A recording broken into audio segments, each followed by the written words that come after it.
আর কেঁদো না বাংলার কৃষক, ফোটাও মুখে হাসি। তোমরা দেশের আসল নায়ক, বলবে বিশ্ববাসী। আর কেঁদো না বাংলার কৃষক, ফোটাও মুখে হাসি। তোমরা দেশের আসল নায়ক, বলবে বিশ্ববাসী। ধান গম পাট দুধ ডিম মাংস পুষ্টি, সবজি ফলমূল আমিষ সৃষ্টি।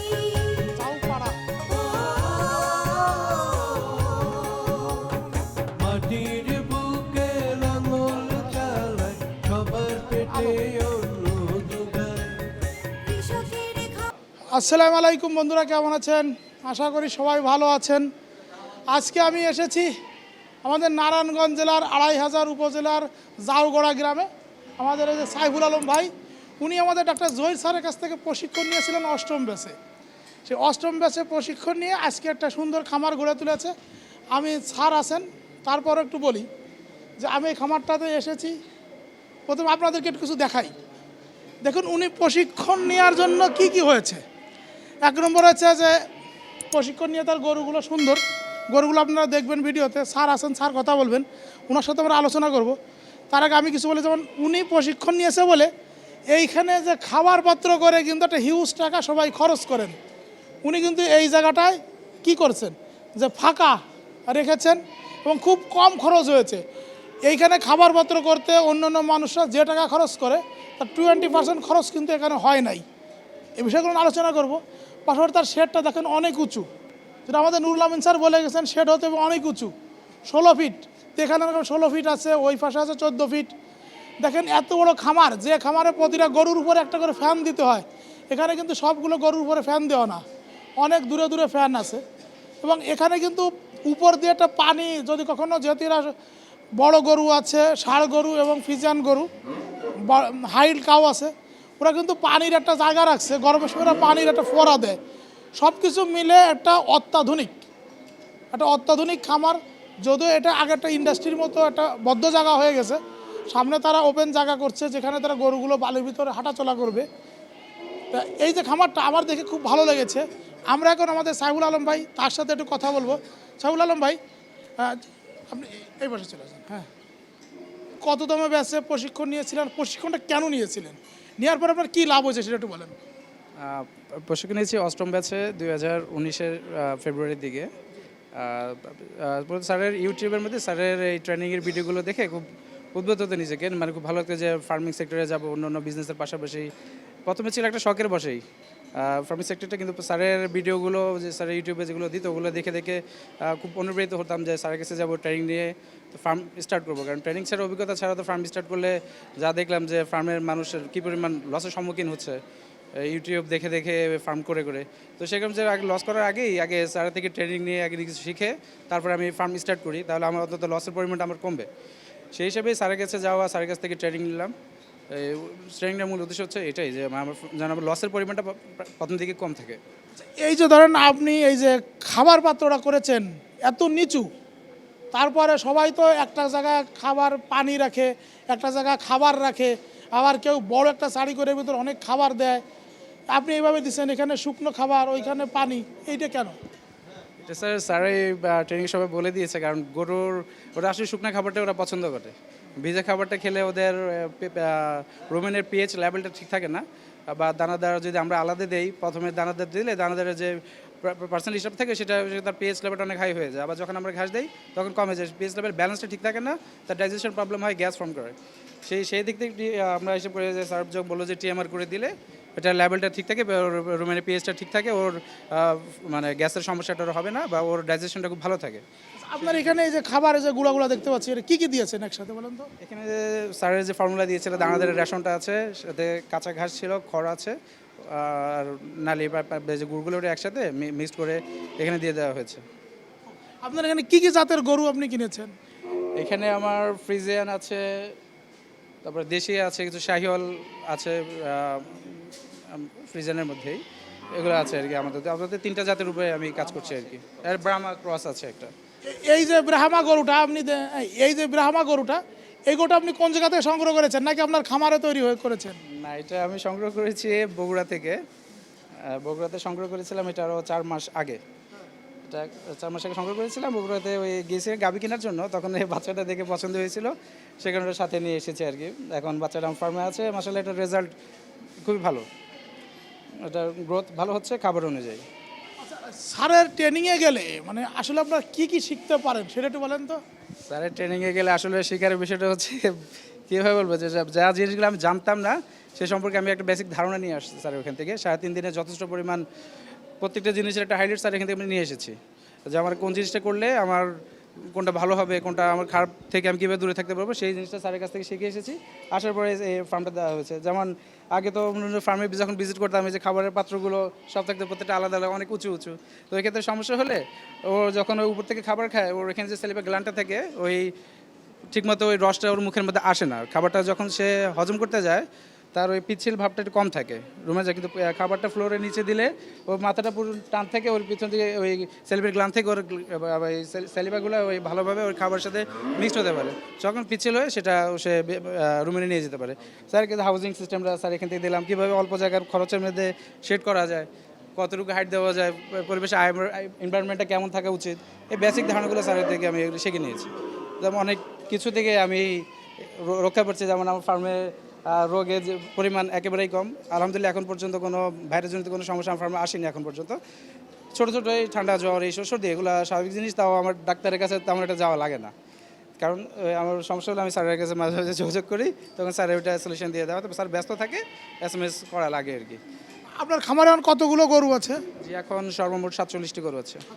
এর ভিতরে মোটা তাজাকরণের সার আছে কতগুলো আর গাভী আছে কতগুলো? মোটা তাজাকরণ সার আছে 16টা, গাভী আছে দুধের বর্তমান দিচ্ছে 9টা, আর বকটা ডকনা বাচ্চা বাচ্চা অন্যান্য সব মিলে টোটাল 7। দুধ পাচ্ছেন কতটুকু? 90-95 মধ্যে আছে এখন 8টা গরু। আপনার খামারে সর্বোচ্চ দুধ দেওয়া গরুর কত?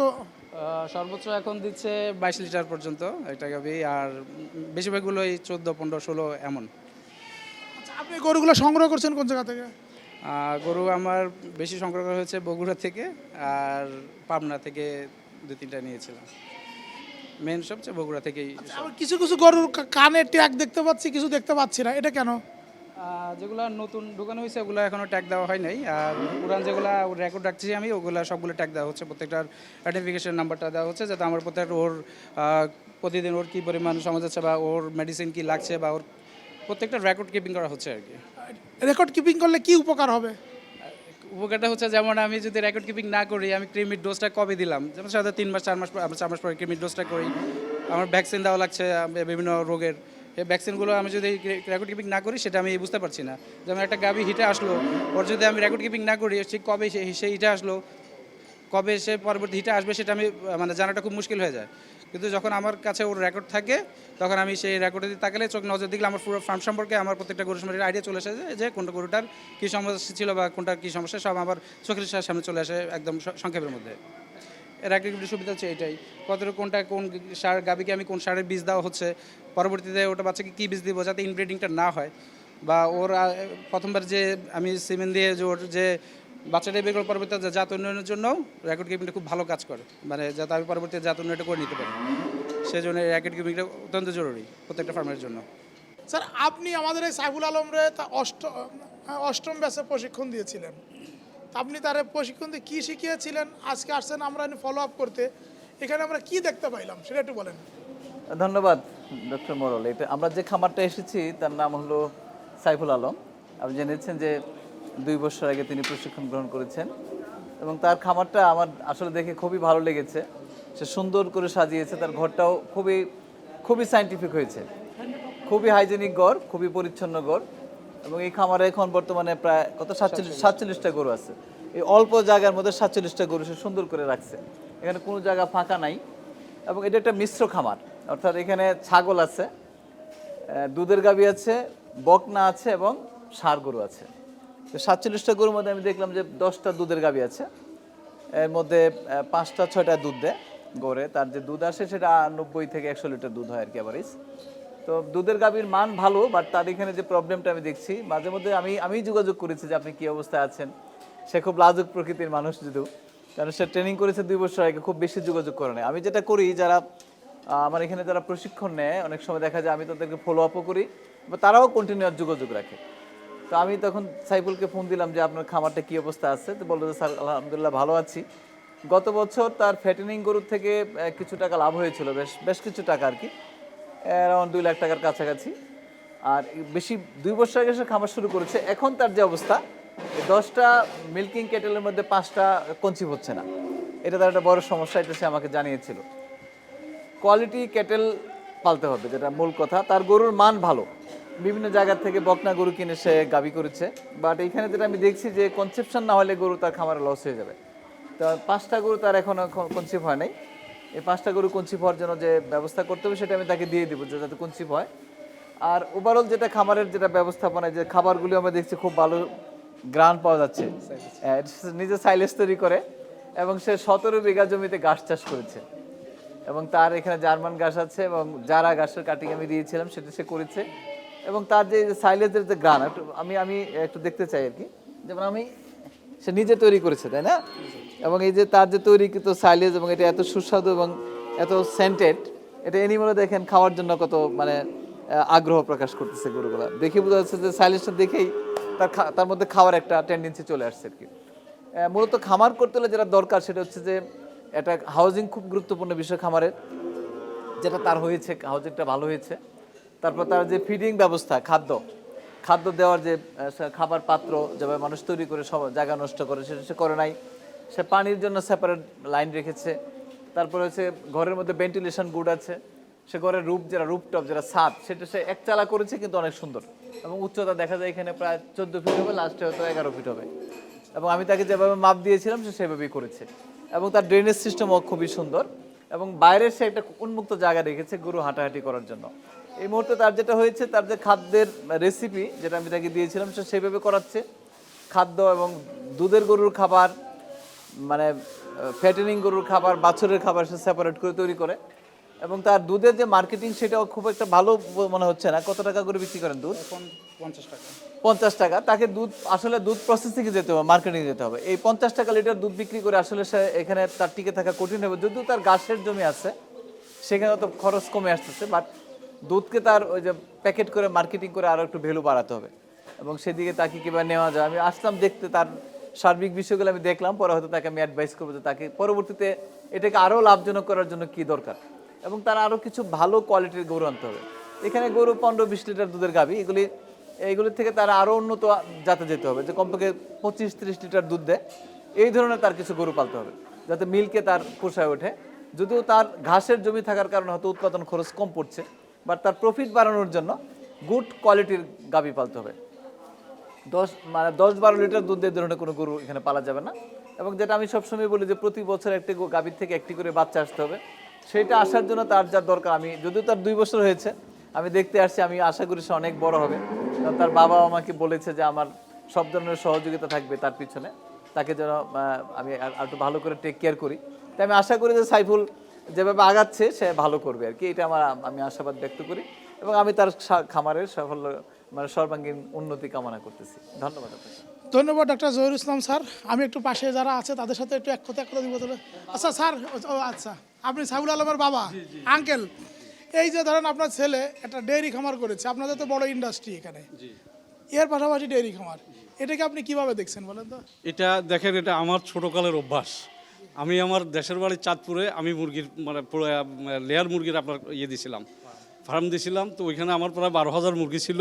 তো ওই রানীক্ষেতে আমার প্রায় 7,000 মুরগি মারা গেছে। মারা যাওয়ার পরে আমি একটু নিরুৎসাহী হয়ে গেলাম।